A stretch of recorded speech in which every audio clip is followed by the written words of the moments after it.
All right, welcome friends to another Tech Talk video here. On this one, we're going to be showing you how to remove the stand on this Westinghouse TV. I'm out here in my garage. This TV basically is broken, but a few of the things are salvageable, like the stand. So if you're hanging this on your wall, maybe you want a flat space and you just need to remove this, I'm going to show you how to do that right now.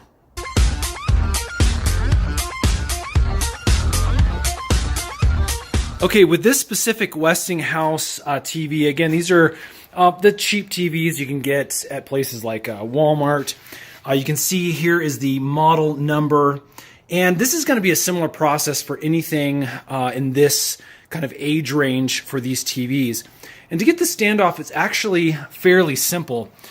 Down here at the bottom, you can see where the stand meets the actual TV monitor. There's a few little screws here. What we're going to do is we're actually going to take those screws out, and that'll allow us to pull this cover straight off, dropping this out. So let me unscrew those and show you exactly what that looks like.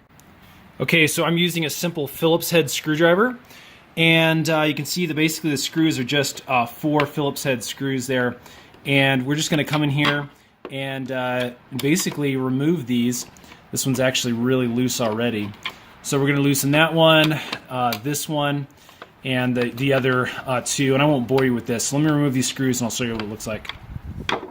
Okay, as you can see, the screws are all loose right now. Be very careful because this monitor now gets really, really loose. So I'm going to lay it down on to its face, and we can remove the final screw over there. I haven't loosened that completely, so it didn't fall. We can loosen that now.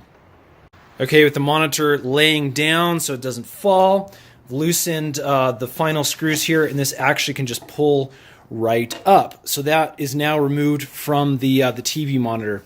So what you have left, make sure you don't lose your screws like that, is this single piece.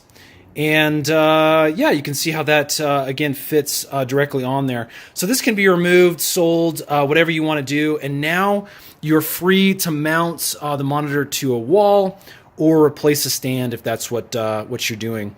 All right, friends, hopefully that has helped. If it has, hit that thumbs up button and subscribe. We got a lot more videos that are coming up really soon. By the way, if you need other parts to these Westinghouse TVs, I'll put a link in the description box below where you can pick those up on Amazon. All right, friends, take care.